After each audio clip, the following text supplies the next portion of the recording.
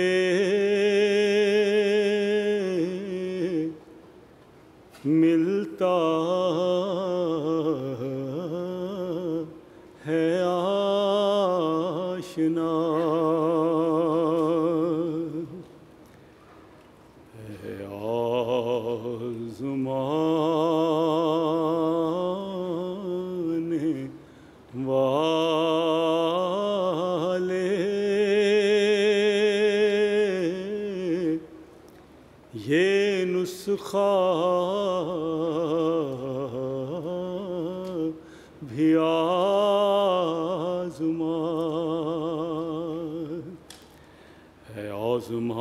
آزمانے والے یہ نسخہ بھی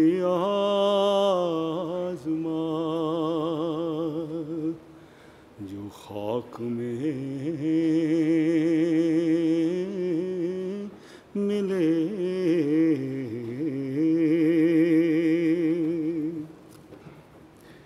عاشق جو ہیں وہ یار کو مر مر کے پاتے ہیں عاشق جو ہیں وہ یار کو مر مر کے پاتے ہیں جب مر گئے تو اس کی طرف کھینچے جاتے ہیں جب مر گئے تو اس کی طرف کھینچے جاتے ہیں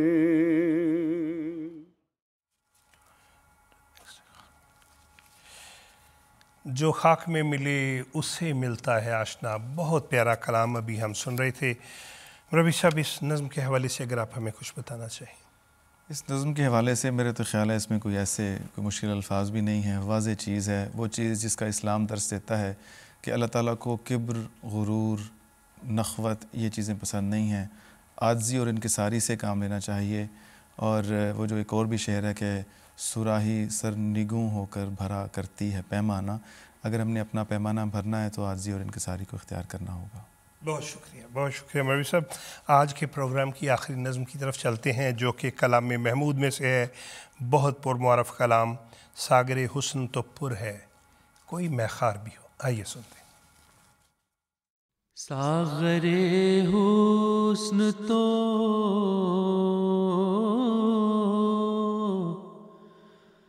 ساغر حسن تو پر ہے کوئی میخار بھی ہو. ہے وہ بے پردہ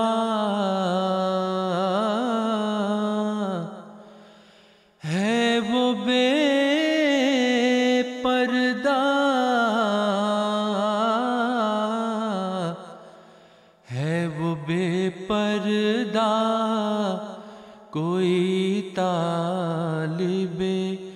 دیدار بھی ہو.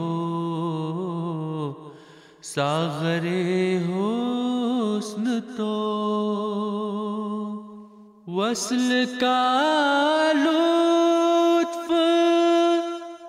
تبھی ہے کہ رہے ہوش بجا، وصل کا لطف تبھی ہے کہ رہے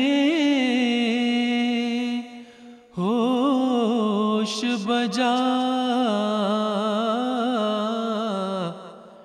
دل بھی قبضے میں، دل بھی قبضے میں رہے پہلو میں، دلدار بھی ہو ساغرے حسن تو پر ہے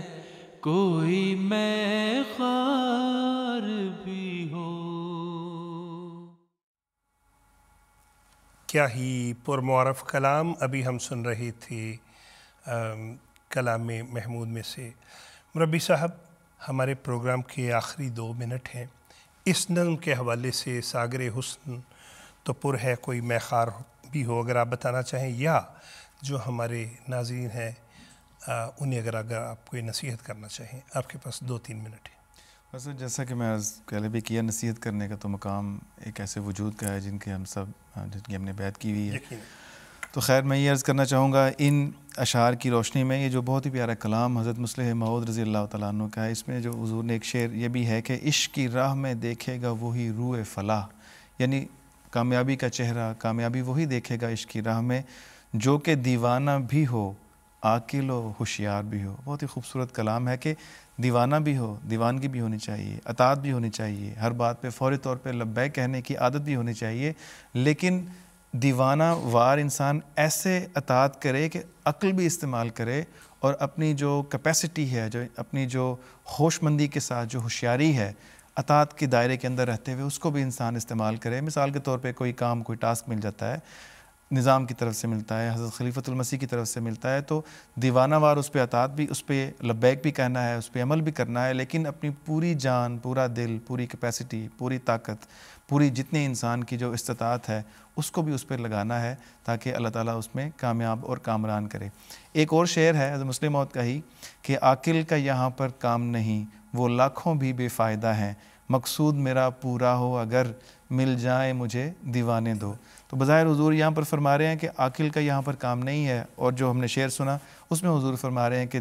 وہ دیوانہ کامیاب ہوگا جو عقل مندی اور ہوش مندی سے کام لے گا، عقل کو بھی استعمال کرے گا۔ تو اس سے ہمیں یہ بھی واضح ہوتا ہے کہ جس طرح حدیث میں ہے کہ جو شخص امام سے ایک قدم بھی آگے بڑھا، اس کی موت اگر اس حالت میں ہوئی تو وہ جہالت کی موت ہوگی۔ اسی طرف حضور بھی فرما رہے ہیں کہ عقل اگر خدا نہ خواستہ اللہ تعالیٰ بچائے اس لمحے سے اگر امام وقت سے قدم آگے بڑھانے پر مائل ہو تب وہ عقل نقصان دہ ہے، انسان کے لیے بھی، نظام کے لیے بھی۔ تو جب امام کی امامت اور اس کی اقتداء میں اور اس کے سائے کے نیچے اور اس کے دست شفقت کے نیچے انسان اس راہ میں اس اینگل پہ عقل استعمال کرے جس طرف خلیفۃ المسیح کی رہنمائی ہو، ہوش مندی سے کام کرے، تو وہ عقل فائدہ ہی فائدہ پہنچاتی ہے۔ بالکل اس میں ان لوگوں کا بھی اعتراض کا جواب آ جاتا ہے جو سمجھتے ہیں کہ جو خلافت کہتی ہے اس پہ اندھوں کی طرح اور دیوانہ مطلب اس طرح بغیر سوچے سمجھے احمدی عمل کرتے ہیں۔ ہمیں تو خلیفۃ المسیح کا یہ ارشاد ہے کہ جب کوئی حکم ہو تو اس پہ عقل بھی استعمال کرو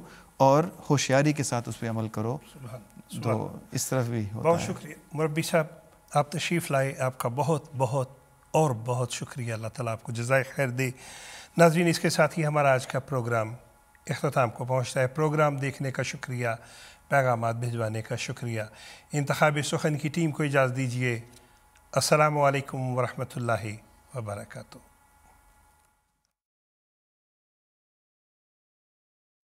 آدمی زاد تو کیا چیز، فرشتے بھی تمام، مدح میں تیری وہ گاتے ہیں جو گایا ہم نے، انتخاب سخن انتخاب سخن